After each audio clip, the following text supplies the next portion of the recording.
Eu agradeço mais uma vez o convite da casa, do Coelho, da Rose. Eu vou falar eu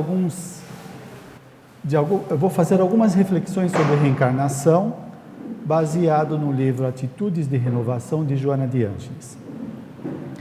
Bom, nós estamos reencarnados e parece que nós não temos muito trabalho para discutir essa questão, né, da nossa existência. Nós estamos aqui, mas nem sempre nós questionamos o que estamos fazendo aqui. Qual é o objetivo da nossa estada aqui? Acontece uma coisa quando nós reencarnamos, que é o chamado processo de socialização. Quando nós entramos no mundo, nós vamos recolhendo informações, o que a psicologia chama também de introjeção, e nós vamos adquirindo conhecimentos, valores, conceitos, preconceitos, crenças sociais, que nós vamos incorporando, e isso de alguma forma passa a ser o conhecimento que nós temos da existência, baseado nesse material que nós introjetamos. Como nós estamos ainda numa sociedade que tem predomínio da materialidade, do materialismo, muitas das ideias que nós incorporamos, das crenças, são materialistas. Então, nem sempre essa visão que temos do mundo, ela é real, porque está baseado nesse material que nós introjetamos. Então, por exemplo, nós poderemos guardar determinados valores, aquilo que nós achamos importantes para nós, mas que são coisas oriundas do materialismo. Então, por exemplo, nós podemos aprender na sociedade que uma pessoa importante é aquela que tem status social, ou que tem recursos financeiros, né?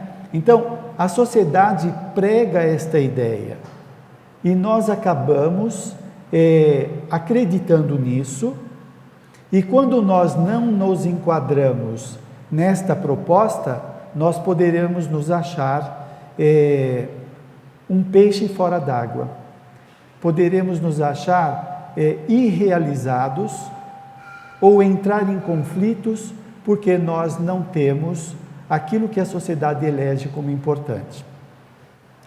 Então, nós temos que ponderar, porque muitas vezes, quando entramos nesse processo, nós acabamos perdendo o sentido da vida. Gente, perder o sentido da vida é não saber o que nós estamos fazendo aqui. Quer uma analogia? Imagina que você chega no seu trabalho, o seu chefe está esperando que você faça alguns relatórios e você chega lá e não sabe o que fazer. Você está perdido, esqueceu tudo. Isso vai gerar uma perturbação muito grande, não é? Imagina isso diante da nossa existência. Muitos de nós estamos aqui, saímos da vida espiritual com um propósito de trabalhar determinados aspectos do nosso crescimento pessoal e social, e chegamos aqui e ficamos fazendo aquilo que todo mundo faz, não é? Que é, de alguma forma, sugestão social ou indução social. Para nós fazermos aquilo que é interessante às grandes indústrias, aos interesses diversos que a sociedade tem. Não só isso, não é? Até espíritos inferiores procuram passar ideias para nós, através da mídia, através de vários veículos, que trazem distorção da real finalidade da existência. Bom, esse é um aspecto. Um outro aspecto é aquilo que a psicologia chama de identificação. Quando nós nos identificamos com uma situação, é como se nós pegássemos partes daquela coisa com que nós nos identificamos e nos tornássemos um pouco aquilo lá. Deixa eu dar um exemplo. Digamos que você tem um pai autoritário e você se identifica com o autoritarismo dele. Quando você se identifica, você começa a ter comportamento autoritário. Essa é a identificação. Quando nós nos identificamos com a sociedade materialista, nós começamos a introjetar valores materialistas. E isso faz o indivíduo perder o sentido da vida. E, consequentemente, a banalização da existência, onde ela parece não ter valor nenhum. Imagina que você esteja passando por uma prova, a prova da beleza, da feiura, da riqueza, da pobreza, do poder, da subalternidade. Quando nós passamos pela prova e nos identificamos com a prova, nós temos a impressão que a vida se reduz àquela prova, aquela pobreza, feiura, beleza. Isso é a identificação. Quando o indivíduo, então, entra nessa visão reducionista da vida, ele banaliza a sua existência. E Joana de Ângeles, nesse livro que citamos, ela vai dizer o seguinte, que a reencarnação é um estágio na Terra, trazendo uma oportunidade muito especial para o reencarnante. A nossa estada aqui é muito especial, mas só que algumas pessoas não acham. Elas acham que a sua vida é algo sem graça, sem interesse, que não está levando a algum crescimento, alguma melhora pessoal. Essa é a banalização da existência. E nós temos que prestar atenção sobre isso. Temos que resgatar esse valor da nossa existência. Não importa qual é a prova que você está passando, a sua existência é importante. E ela é importante não é por causa do status social que você tem, por causa do dinheiro, por causa da beleza física, por causa dos seus relacionamentos, mas porque você é um espírito reencarnado. Então, é muito importante a sua estada aqui. Vamos ver lá no Livro dos Espíritos, que quando fala sobre a finalidade da reencarnação, fala que além da expiação e da prova que nós passamos como resultado dos equívocos do passado, nós também temos um compromisso com a obra divina. Todos nós temos. E algumas pessoas se subestimam tanto, elas se colocam tão para baixo, se autoanulam, se desdenham, se desqualificam, porque ela não consegue seguir esta proposta social, ou porque ela está passando por alguma crise decorrente do seu comportamento, uma crise de crescimento. Como ela está sofrendo, ela acha que não é importante. Aliás, tem algumas pessoas também que acham que o reconhecimento pessoal é um comportamento anti-humildade, é algo que se opõe à humildade. Então o indivíduo acha que humildade é se anular. Olha, nós somos gestores do nosso processo evolutivo. Nós somos os protagonistas, nós fazemos a nossa evolução acontecer. Isso com as condições que a divindade nos propicia. Agora, se o indivíduo, ele se coloca lá embaixo, ele se despreza, para onde ele está levando a sua existência? Para a doença? Para os limites? Para o sofrimento? Dentro dessa reflexão que nós estamos fazendo, não são todas as pessoas que precisariam estar sofrendo como sofrem. Porque muitas pessoas sofrem por omissão, por falta de coragem, por falta de compromisso com o seu programa evolutivo. Então, Joana de Ângeles traz essa reflexão, mostrando que a nossa reencarnação é muito importante. Se você não descobriu porque você está passando por alguma crise, trabalhe essa crise, que vai ser superado, e aí você volta a ter o sentido da existência. Depois ela diz que essa oportunidade da reencarnação objetiva o nosso crescimento espiritual. Então tiramos aquela visão negativa que muitas pessoas têm, que acham que nós estamos aqui só para sofrer. O sofrimento é decorrente dos nossos equívocos. Pisou na bola, errou, então o indivíduo vai refazer os seus caminhos. Mas estamos aqui para crescer. E quando nós crescemos, nós mudamos a visão que temos da realidade. Olha, gente, uma coisa que a gente tem constatado, tanto a psicologia transpessoal, quando fala de níveis de consciência, como Allan Kardec, no Livro dos Espíritos, fala da escala espírita, nós vamos perceber que quanto menos evoluído a pessoa, menos ela compreende a vida. Quanto mais ela amplia a consciência, aquilo que para ela não tinha nexo, passa a ter sentido. Isso quer dizer o quê? Uma boa parte do que nós estamos sofrendo é decorrente da falta de conhecimento. É decorrente da distorção das nossas percepções. Porque nós vemos as coisas alteradas. Quando nós ampliamos a consciência, nós temos uma visão mais ampla. Bom, então, oportunidade, como diz a Joana de Ângeles, que é a nossa reencarnação, é uma situação que é favorável ao crescimento. Não é? Então, a vida está propiciando esse crescimento. Somos nós que temos que aproveitar essas chances, não é? Ter olhos de ver, ter ouvidos de ouvir, para aproveitar as oportunidades. Tem gente que fica pedindo ajuda dos benfeitores constantemente e não percebe que está em cima de uma mina de ouro, que é o seu entorno. Se a reencarnação do indivíduo foi programada para ele estar numa condição favorável ao seu crescimento, ele está. O problema é que às vezes a pessoa está tão inquieta, neurotiza tanto a vida, que ela não consegue perceber as coisas boas que estão acontecendo. Aliás, este é um achado da psicologia positiva. A nossa ciência está muito voltada para o lado patológico da existência. E teve um psicólogo chamado Abraham Maslow, que ele foi o pai da psicologia humanista e pai da psicologia transpessoal, que ele disse o seguinte: até aqui a ciência estudou o lado patológico do homem, com Freud. Eu proponho a partir de agora o estudo da psicologia da saúde.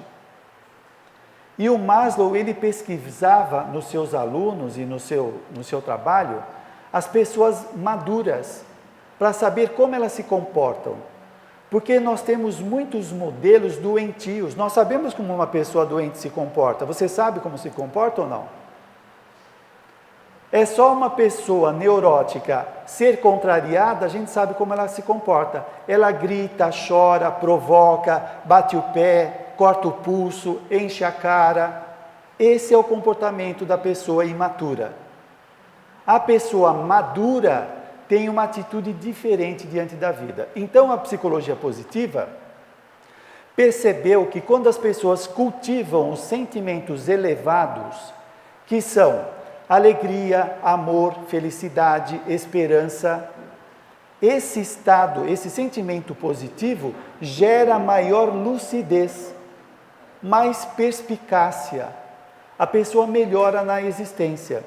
E Joana de Ângeles vai dizer no livro Psicologia da Gratidão, que quando o indivíduo alimenta sentimentos elevados, como o amor e a gratidão, ele cura alguns conflitos. Olha isso, gente. Os sentimentos elevados curam alguns conflitos. Quer um exemplo? Pensa no dia que você está super irritado, de baixo astral, depressivo.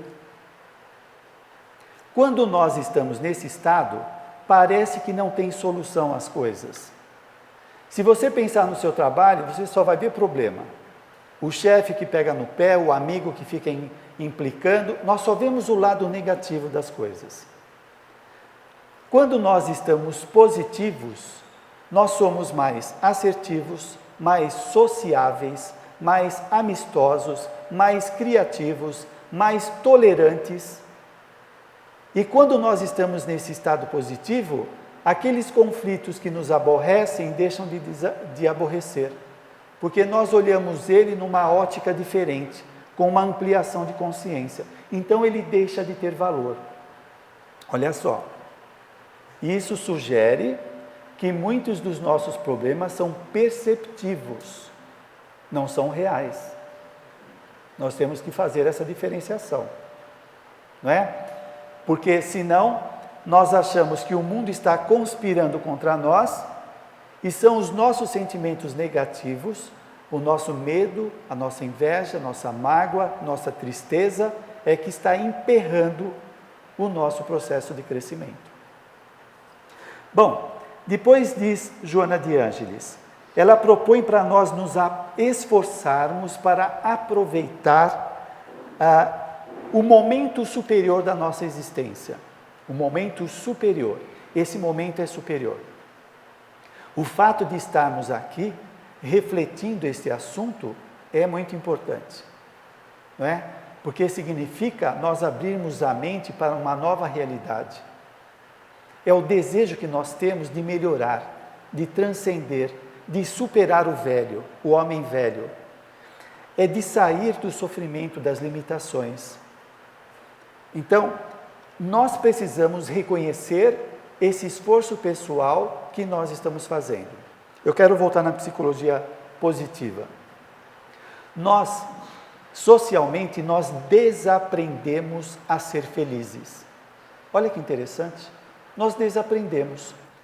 A criança, ela é muito criativa, ela é muito solta. Ela vive intensamente aquilo que ela está fazendo, a brincadeira. Quando ela vai crescendo, ela vai entrando nessa socialização e também aí, quando ela chega na adolescência, aquilo que ela é como personalidade começa a despertar, não é? Porque até então, como criança, ainda não veio o seu aspecto do passado. Então, quando começa a entrar na adolescência, depois entrar na maioridade, as responsabilidades, a convivência social, faz com que muitas pessoas percam a alegria de viver. E a psicologia positiva propõe que o indivíduo reaprenda a ver o lado bom da vida. Então, por exemplo, você pode receber a ligação de uma pessoa muito querida e não dar valor para isso. Se você der valor para aquela ligação, você gera uma satisfação interna que vai mexer na sua disposição. Tem gente que passa por várias experiências boas e gostosas e não consegue saborear a experiência, porque ela está carrancuda com a vida. Ela está sempre se queixando. E mesmo que ela esteja passando por um momento muito bom, o vício da queixa não deixa ela desfrutar. Então, isso é um desaprendizado que nós temos socialmente. E temos que reaprender a valorizar as pequenas coisas que já estão acontecendo, que são fontes de bem-estar, alegria, autoconfiança, de melhoria da personalidade. Vocês vejam, André Luiz fala que no Nosso Lar, eles têm um compromisso, aliás é Lísias que vai falar isso para ele, eles têm um compromisso de não se queixarem, de não ficar reclamando. E ele fala que lá é um ambiente gostoso, uma música ambiente, que fazem eles ficarem num estado de confiança, de bem-estar muito grande. Isso mostra que os sentimentos elevados deixam a pessoa melhorada. E os sentimentos negativos deixam a pessoa sem recursos, tanto afetivos, cognitivos, emocionais, para lidar com a vida. Então temos que reaprender. Muito bem, depois Joana de Ângeles vai dizer, o processo evolutivo é realizado através de etapas, que proporcionam o aperfeiçoamento moral do indivíduo. Bom, eu vou falar o óbvio para vocês, mas nós não podemos deixar que o óbvio escape, não é? Nós evoluímos através de etapas. O grupo familiar que fazemos parte é uma etapa do nosso crescimento. Junto com essas pessoas, nós estamos desenvolvendo qualidades. Estamos resgatando pendências do passado. O nosso trabalho profissional está desenvolvendo outras qualidades em nós. O nosso corpo está ajudando a desenvolver outras qualidades também, resignação, amor, humildade, depende da experiência que o indivíduo passa com o seu corpo. Todas essas experiências que nós passamos, elas vão compor a personalidade. Todas elas estão desenvolvendo esses potenciais latentes, estão fazendo vir para fora. E como a sociedade materialista não sabe disso, e acha que a vida ou a felicidade, segundo essa visão, é apenas consumir, é ter dinheiro, ter status, ter poder, o indivíduo vai atrás desses interesses e não deixa de desenvolver as qualidades perenes, aquelas que duram. Porque você pode ter prazer de fazer uma viagem. Depois que acabou a viagem, você precisa de outros motivos para se sentir bem. Quando nós desenvolvemos qualidades internas, nós saímos da dependência externa. Não quer dizer que nós vamos desdenhar as coisas externas, que é uma produção do esforço humano. Elas têm o seu valor, mas têm o seu limite. Mas o principal é desenvolver as nossas qualidades. Quando nós desenvolvemos essas qualidades, muda tudo. Por quê? Quando eu cresço espiritualmente, eu passo a ter uma visão diferente da vida. Aliás, eu lembro aqui o Herculano Pires, quando ele fala de reforma íntima. Ele fala que a reforma íntima não é você mudar de roupa por uma roupa nova, é você crescer. Quando nós crescemos, nós mudamos as concepções que temos da vida. E quando nós mudamos as concepções que nós temos da vida, nós passamos a entender melhor, porque ampliou a consciência, né? Então, aí sim, o indivíduo tem uma postura na existência mais acertada, uma vez que ele cresceu, ele se desenvolveu. E principalmente o aspecto moral. Esse vem depois do desenvolvimento cognitivo, né? E é aí que mora o equilíbrio ou desequilíbrio da pessoa, o desenvolvimento da sua moralidade. Se eu não tenho desenvolvimento moral, eu vou pensar somente em mim mesmo. Eu vou ser uma pessoa egoísta, egocêntrico, todos têm que girar ao meu redor, ególatra, eu vou gostar de toda hora ficar recebendo aplauso, de ser o centro das atenções. Por mais que eu obtenha o olhar dos outros, eles não conseguem satisfazer os meus desejos, porque o meu desejo é doente, é um desejo egoístico. Então, quando eu desenvolvo essa moralidade, quando eu passo a ter uma ética diante da vida, muda a escala de valores. Aquilo que me preenche não é mais os olhares dos outros, são as minhas realizações na relação interdependente com os outros. Aí muda tudo. Bom, olha só o que diz Joana de Ângeles.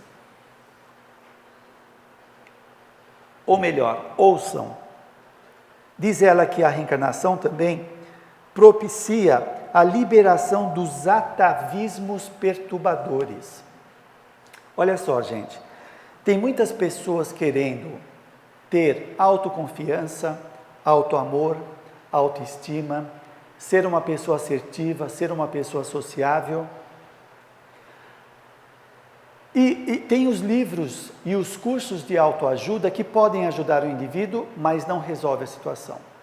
Aí entra o conhecimento espírita que amplia.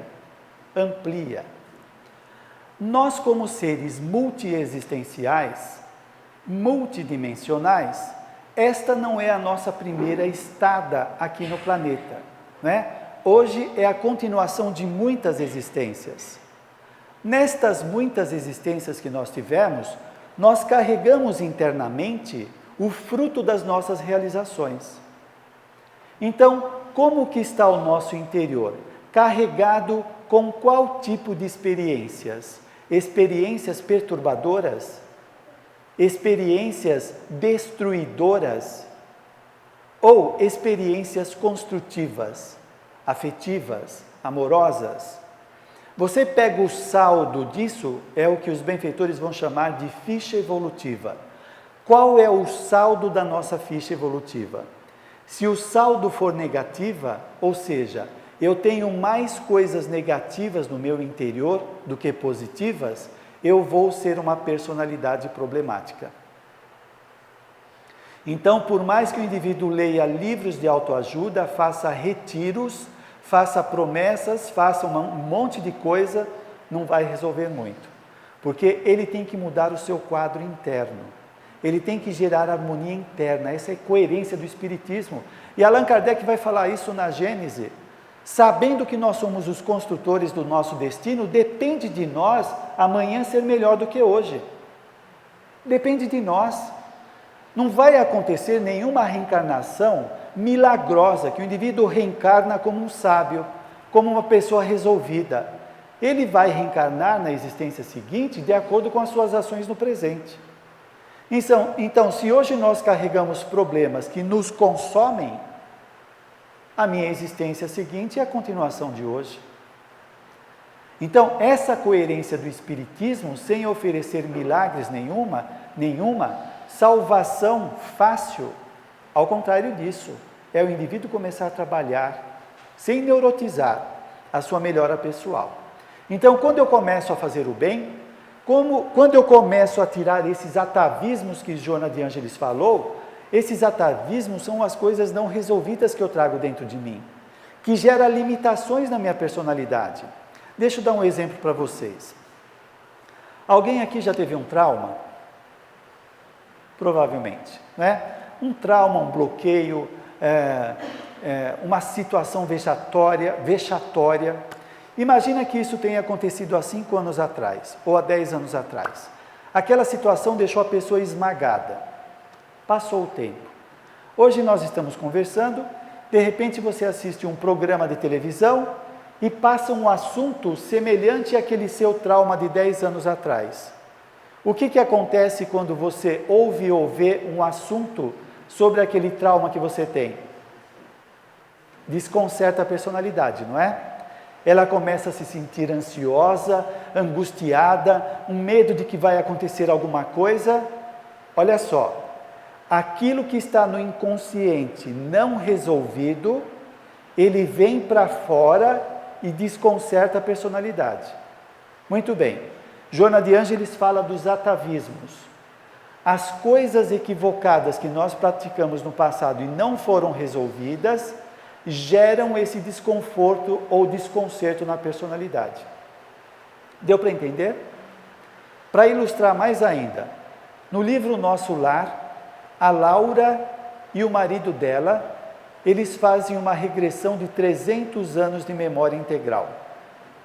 De posse dessas informações de 300 anos, eles vão resgatar os débitos que eles têm com o planeta. Quando eles fazem isso, eles estão resolvendo os atavismos internos. Quando resolve os atavismos internos, a pessoa se torna mais senhora de si mesma. Enquanto nós não resolvemos os nossos problemas internos, nós somos um pouco que submissos a esses atavismos. O Jung, ele vai dizer o seguinte, que o inconsciente controla o consciente, que é essa a ideia. Ou seja, os traumas não resolvidos controlam a pessoa no presente. Por quê? Porque tudo aquilo que atormenta ele e ele não consegue resolver, aquilo gera perturbação na personalidade. Agora, como que esses atavismos estão se apresentando? Estão se apresentando através de sentimento de inferioridade, baixa autoestima, sentimento de desqualificação. Vai aparecer também na profissão que a pessoa nunca consegue se realizar, dificuldade de se relacionar com os outros, dificuldade de se abrir.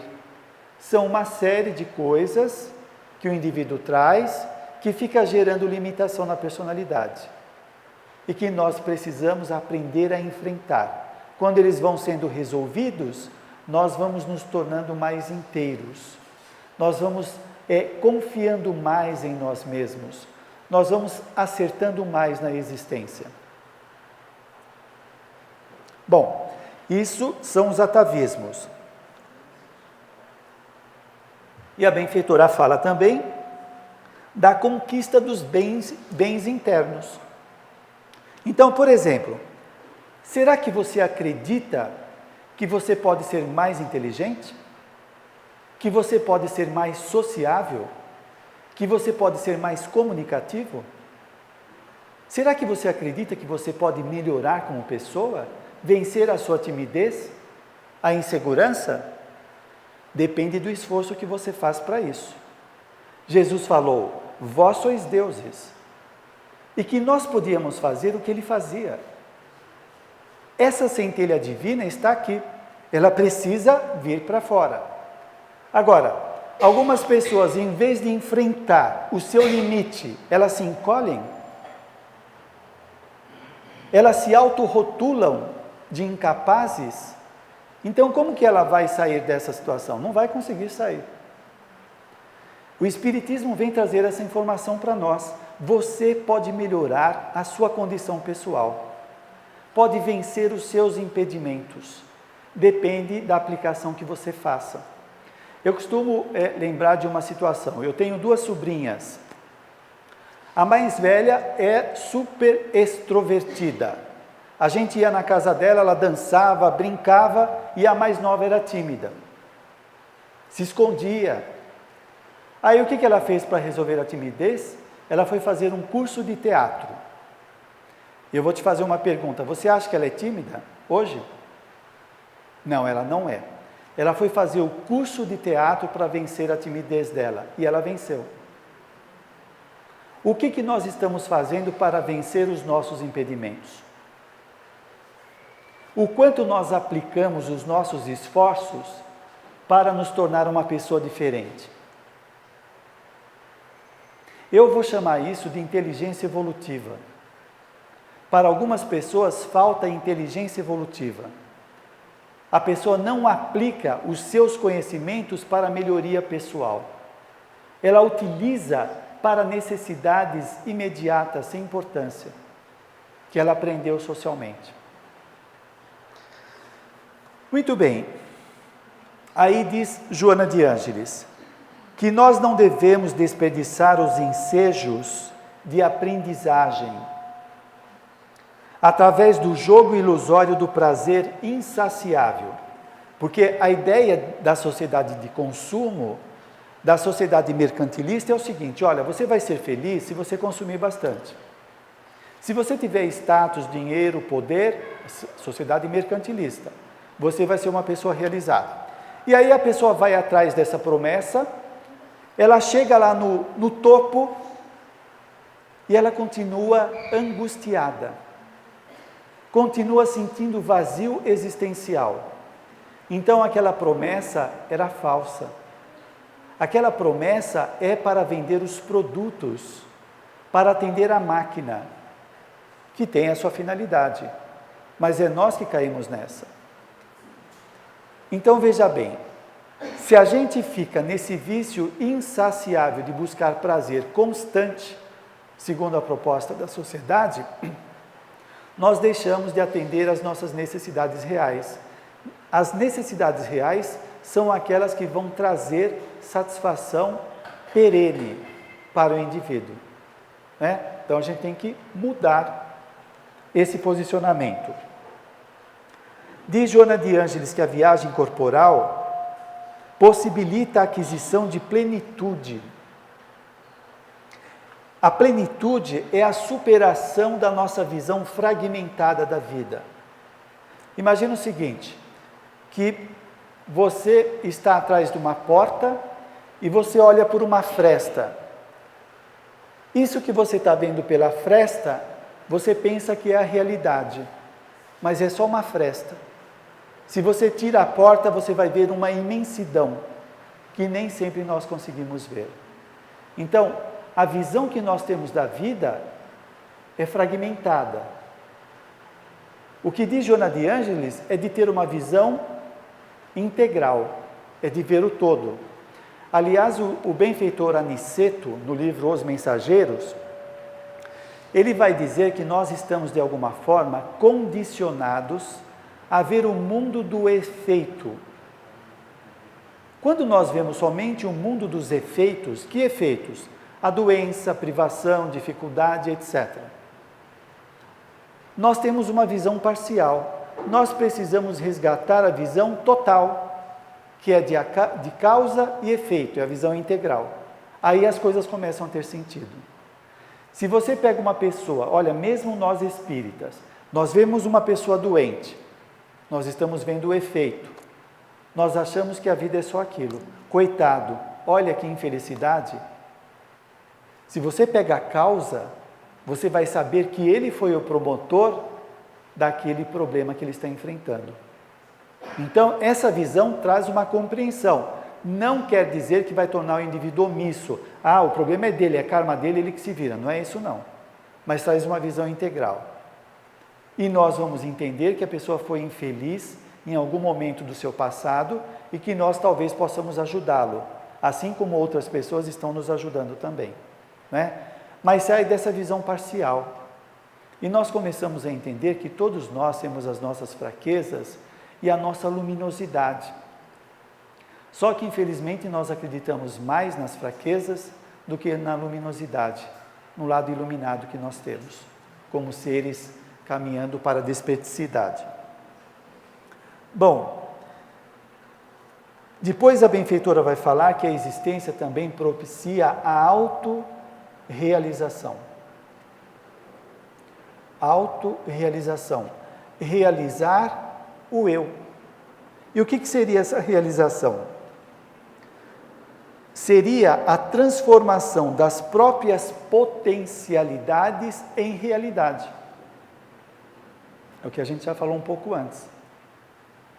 Esses potenciais, eles vão se realizando, vão se manifestando. A vida propicia isso.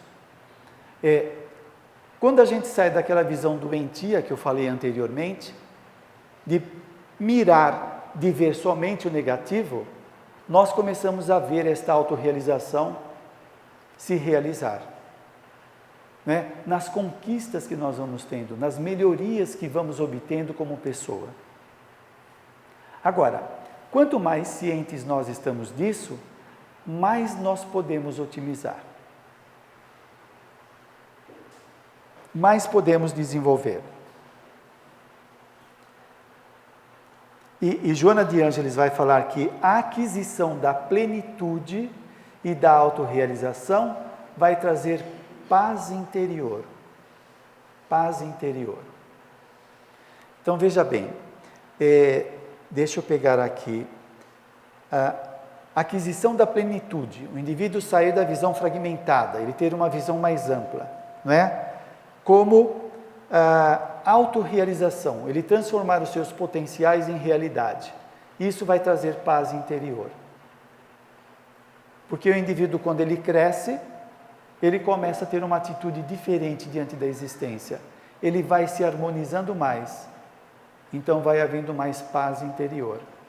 Porque o indivíduo vai vencendo os interesses do ego. O ego é o nosso modo de enxergar a vida segundo o nosso aprendizado social. Então, quando nós vamos superando, nós vamos buscando coisas mais significativas para nós do que as coisas passageiras. Depois diz Joana de Ângeles: reserva as tuas reflexões para o desempenho das tarefas que terás de atender, porque todos aqueles que retornam à vida física estão comprometidos com a retaguarda. Bom, este conhecimento, se a gente vai analisar algumas coisas sociais, esses problemas sociais para nós vão ser enigmas, porque nós não conseguimos entender alguns disparates. Quando o Espiritismo vem falar das vidas anteriores e o reflexo dela na vida presente, aí a gente começa a entender. E a benfeitora aqui, então, fala que nós temos compromisso com a retaguarda. É esse compromisso com a retaguarda que vai se manifestar através de limitações, de dores, dificuldades, que para um materialista é um enigma. Mas como? A pessoa não fez nada, ela nasceu assim, ou sempre foi uma pessoa boa e está passando por maus bocados, nunca consegue um emprego, não consegue um relacionamento legal. Por que isso? Então, é o compromisso com a retaguarda que está se manifestando. Agora, esse compromisso pode ser muito extenso. Imagina o seguinte, você imagina hoje um empregador que está tendo sucesso e ele aproveita para extrair dos seus funcionários todas as suas energias através do excesso de trabalho. Ok? Muito bem. Esses empregados exauridos vão chegar em suas casas cansados, irritados, provavelmente brigando com a esposa, batendo nos filhos e gerando uma série de transtornos na sua casa. Isso por causa daquele empregador ganancioso que só ele quer ter resultados. Muito bem, todos os empregados que vão ficando doentes, que vão gerando problemas na sua família, passam a ter vínculo com esse empregador. Esse empregador, numa existência seguinte, ele está sujeito a tanto a receber essas pessoas para ajudá-las na recomposição dos tormentos que ele gerou nas suas vidas, e pensa que esses empregados têm os seus filhos, a sua esposa, o marido, e vai bem longe, e ele está comprometido com eles. Então, essas pessoas voltam e ele vai ter que ajudar. Bom, ou ele pode reencarnar como uma pessoa que não se realiza profissionalmente, porque ele desprezou, desdenhou os profissionais que trabalhavam com ele, ou ele pode vir como um grande empresário para ajudá-los a se recompor. Então vai ser aquele empregador que muitas vezes vemos, que dá assistência médica, que dá escola ou universidade, paga parcialmente, ou a faculdade dos filhos ou do próprio empregado. Ele vai fazer tudo aquilo que deixou de fazer no passado. Então, os compromissos que ele tem. Agora, quais são os compromissos que aparecem em nossas vidas? Quem são essas pessoas da retaguarda que estão aparecendo agora? E muitas vezes, quando eles aparecem, nós queremos afastá-los, porque estão impedindo o nosso crescimento. E provavelmente ontem nós impedimos que eles se realizassem também. Né? Olha, dentro da lei de causa e efeito, as coisas não acontecem acidentalmente. Né? O acidente faz parte da nossa visão fragmentada. Existe uma lei maior do que o acidente, que é a lei de causa e efeito. Então, as pessoas que vão aparecendo ao nosso entorno têm alguma ligação conosco. Nós temos que prestar atenção nisso. Principalmente quando tem algum componente afetivo. Sentir amor ou raiva, amor ou raiva, amor ou raiva. Isso está mostrando alguma ligação que temos com a pessoa.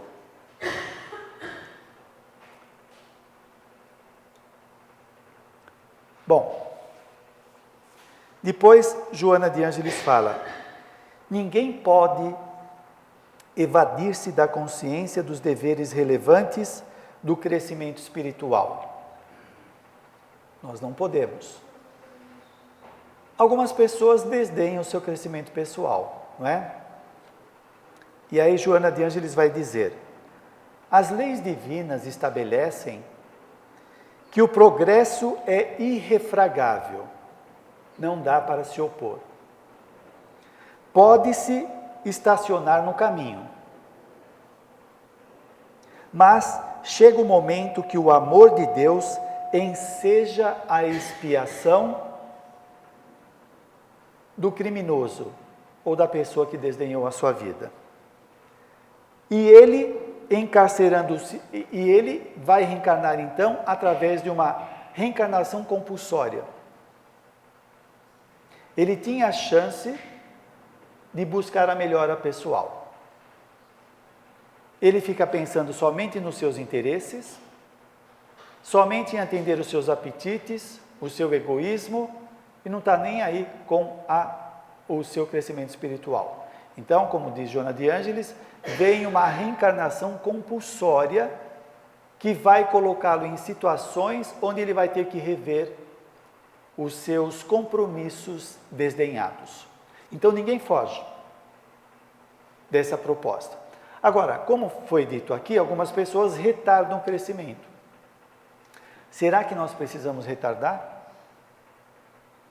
Uma vez que o crescimento significa melhorar como pessoa, significa ter mais lucidez, mais autodomínio, mais discernimento, mais acertos. Então nós temos que refletir. O indivíduo sai da vida espiritual cheio de planos, e planos que vão trabalhar nas áreas nevrálgicas da personalidade, ou seja, aquelas áreas que são perturbadoras, e chega aqui, ele não dá conta disso, ele não está interessado. Aí pode vir a expiação. Imagina o seguinte, você sai da vida espiritual e diz o seguinte, olha, quando eu chegar nos meus 30 anos, eu quero passar por aquela prova. A prova da perda do emprego, que eu vou ficar um bom tempo sem emprego, a prova da viuvez, a prova da falta de afeto.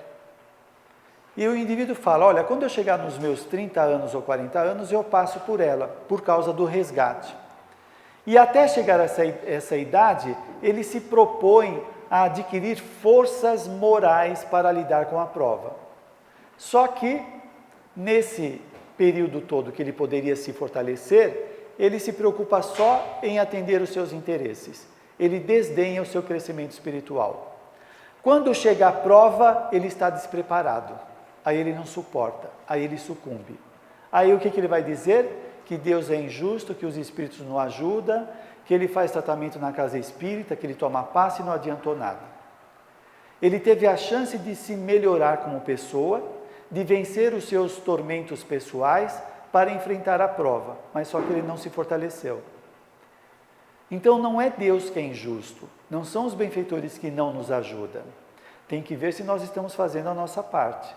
Então aqui nós estamos com a possibilidade de melhorar a pessoa que somos. Será que nós estamos aproveitando isso para vencer os impedimentos? Será que nós sabemos quando vai chegar a prova? E se ela chegar, vamos estar preparados ou não? E enfrentar essa prova significa superar os impedimentos internos e ter uma vida mais significativa. Eu gosto sempre de contar esse ensinamento do livro Os Missionários da Luz, que tem um espírito chamado Manassés, nesse livro, que ele vai falar dos completistas. O completista é a pessoa que, quando reencarna, ele cumpre 100% do que foi programado na vida espiritual. E o Manassés fala que a maioria de nós falhamos de 50% a 70% do que nós programamos na vida espiritual. Dá para dormir essa noite? Acho que a insônia vai deixar nós acordados, né? Você imagina, você sai cheio de planos, acha que vai conseguir realizar e realiza só metade. O que isso vai gerar de culpa, de autocobrança? Aí a gente começa a entender os nossos transtornos. Não é? O indivíduo não suporta ter feito uma coisa errada, sabendo ou se preparando para aquilo e não ter feito. Aí vem a autoacusação, a autocobrança, que invariavelmente parte de nós mesmos. Aí a necessidade de estar em harmonia com a nossa consciência. Bom, então Joana de Ângeles fala desta reencarnação compulsória, que o indivíduo não foge, e veja, sem que ele mesmo tenha consciência, os benfeitores estão trabalhando para que ele se melhore, porque ele está perdendo tempo. E muitas vezes, nesse desdém da melhoria pessoal, ele está caindo cada vez mais fundo no poço. E aí vem a intervenção, para que ele não se afunde de todo. Seja qual for a situação em que te encontras, diz Joana de Ângeles, agradece a Deus a oportunidade ímpar por oferecer os instrumentos de libertação e de felicidade. Eu fiz aquela analogia no começo de quando nós estamos perturbados, nós não vemos direito. Quando nós estamos num estado mais elevado, por exemplo, quando você toma um passe, se você conseguir assimilar o passe, você vai sair da sala de passe num estado de mais confiança, de bem-estar, não é? O indivíduo entra num estado mais elevado. Quando nós oramos, quando nós temos confiança em Deus, como diz Joana de Ângeles, nós entramos nesse estado mais elevado. E se nós estamos nesse estado mais elevado, nós enxergamos. Nós sabemos o que estamos fazendo aqui, o que precisa ser feito. E que nós não estamos sobrecarregados, não estamos carregando mais peso do que suportamos. Então, se eu acredito que a divindade está propiciando para mim o que é melhor, se eu acredito que eu sou capaz de levar avante esse projeto, eu estou favorecendo que as coisas boas aconteçam. Agora, se eu não acredito em mim mesmo, não acredito na divindade que está me ofertando essas condições, aí certamente o indivíduo vai estar numa condição de subnível das suas possibilidades. Aí ele não vai conseguir as suas realizações. Tudo tem uma razão de ser no universo, mesmo aquilo que não entendas. Está vinculado a causas legítimas que desencadeiam esses efeitos afligentes, mesmo que nós não alcançamos. Então, se tudo tem uma razão de ser no universo, tem um outro momento no livro de Joana de Ângeles que ela fala o seguinte: o que caracteriza uma pessoa madura é que ela tem plena confiança em Deus. Mas aí vocês poderão dizer, bom, mas nós já sabemos disso, né? Isso nós lemos, comentamos. Sim, mas o quanto nós temos plena confiança em Deus.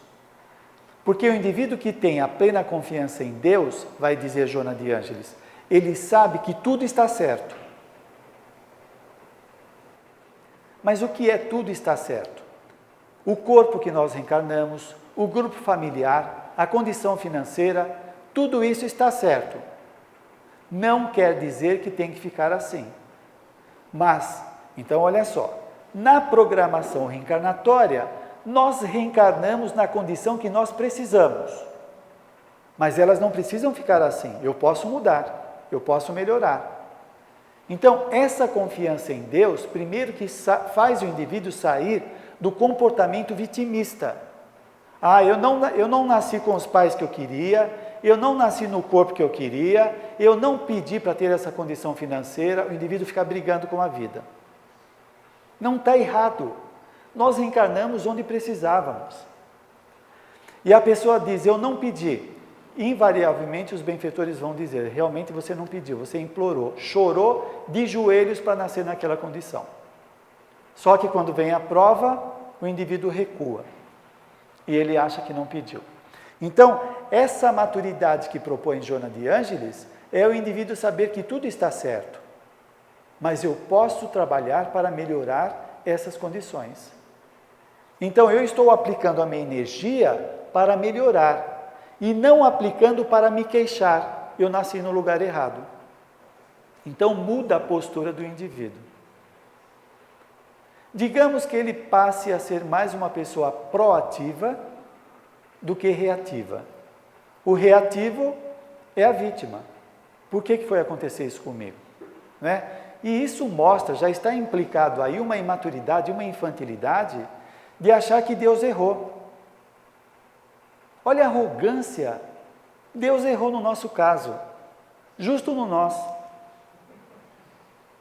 Que coisa, né? Então é uma arrogância muito grande de se achar muito especial. Aí, esse muito especial é o lado doentio, que é o oposto do que nós estávamos falando, que nós somos pessoas importantes, porque somos filhos de Deus, mas sem esse montante de arrogância da nossa imaturidade, né? Então, com essa maturidade que nós vamos desenvolvendo, nós vamos então aprendendo a lidar com a vida. Espera aí, o que a vida está querendo me passar de informação? Por que esses impedimentos estão se manifestando? Por que as pessoas se aproximam ou se afastam da minha vida? Por que eu não consigo me realizar na área afetiva, na área profissional? Tanto Jung como no Espiritismo, Joana de Ângeles, Hamed, vão fazer um questionamento, uma indagação. O que esta situação limite quer me ensinar? Em vez de reclamar, que droga que foi acontecer isso, que droga que eu fui me envolver nesse relacionamento, que droga de emprego, espera aí, por que eu estou nessa situação? Porque quando eu não aprendo e eu saio daquela situação, eu gero as mesmas condições. Então não adianta ficar fugindo. Eu tenho que resolver a situação, porque aquela situação quer ensinar, quer lecionar alguma coisa para o meu crescimento. E quando eu aprendo, eu não preciso repetir. Então é uma visão mais ampliada. Nós temos 5 minutos?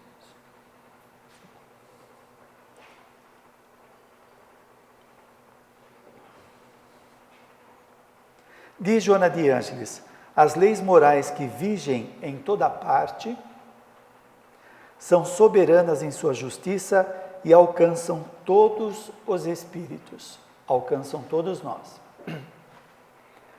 Não vamos ver nisso uma visão pessimista, não é? A justiça está me alcançando para me castigar. Não, está nos alcançando para nos melhorar. Nos alcançam quando nós fugimos, quando nós não queremos assumir responsabilidades. Bom, então, são soberanas em sua justiça e alcançam todos os espíritos, bons e maus, superiores e inferiores, angélicos e perversos, naturalmente de acordo com seu nível de evolução. Olha só, se isso tivesse conscientizado dentro de nós, que a divindade quer o melhor, nós seríamos pessoas mais confiantes, menos tíbias, inseguras, medrosas, sabendo que o melhor vai acontecer para nós. Que a proposta, né, da criação é evolução, não é sofrimento, não é perturbação, isso daí é a imaturidade, acidente de percurso, etc. Ninguém transita na Terra sem experienciar o resultado dos seus atos anteriores, o que é perfeitamente compreensível. Agora, olha só a visão otimista. Bom, estamos experimentando também coisas do passado como coisas do presente. Esse ensinamento faz nós pensarmos que o nosso futuro também pode ser melhor de acordo com o que nós fazemos no presente. Imagina o seguinte, gente. Imagina que o nosso futuro já começou. Mas onde está o futuro? Está aqui. Basta olhar para a personalidade, como ela é hoje, nós estamos vendo o futuro. Você pega uma pessoa hoje que é medrosa, que foge de todos os compromissos, que se infantiliza na vida, qual é o futuro dessa pessoa? É um futuro complicado, que ninguém vai querer estar perto dessa pessoa, porque ela é difícil, é complicada. Por outro lado, você pega uma pessoa que está investindo no seu crescimento, que está aprendendo a ser amável com os outros, sociável, que faz o bem. Qual é o futuro dele? Ele está patrocinando equilíbrio em sua personalidade. Você pega hoje uma pessoa que comete um homicídio. Qual é o futuro dela? Provavelmente vai ser um futuro psiquiátrico. Provavelmente ela vai ter transtornos de personalidade e vai ter que tomar medicamento para controlar o desequilíbrio dos seus pensamentos e das suas emoções. Porque a cena do homicídio que ele praticou vai gerar o desequilíbrio, vai desconcertar a personalidade. Aquela pessoa que está aprendendo a vencer os seus instintos, aprendendo a vencer a sua agressividade, a sua irritabilidade, a sua impulsividade, ela está caminhando para a serenidade, para o autocontrole. Então ela vai se tornando cada vez mais senhora de si, não esquecendo os resgates que ela também vai trabalhando. Então o futuro já começou, e ele pode ser muito bacana, depende de cada um de nós, de acreditar. Quando Jesus falou que vós sois deuses, nós podíamos fazer o que ele faz. Então é começar a fazer aquilo que está dentro do nosso alcance, sem onipotência nenhuma, fazer. O que eu posso fazer? O que eu posso fazer aqui na Casa Espírita? Trabalhar na livraria, trabalhar na assistência social, trabalhar no passe. Porque quando nós falamos de melhoria pessoal, não vamos esquecer também de gerar méritos. Porque se a pessoa está em débito, o que ela pode receber? Ela fica mais comprometida. Quando ela começa a fazer o bem, como diz Joana de Ângeles, a pessoa começa a gerar karma positivo, que vai se sobrepondo ao negativo. E ela começa a gerar condições. E além do que, ela está fazendo aquilo que Allan Kardec falou: fora da caridade não há salvação. Ou seja, fora da prática do bem não se evolui. Então, quando ela está fazendo o bem, ela está evoluindo, porque ela está distribuindo, ela está compartilhando amor, conhecimento, tudo que ela tem com os outros. E ela está saindo do egoísmo, do egocentrismo, de pensar só em si mesma. E todos nós podemos fazer isso. Muito obrigado.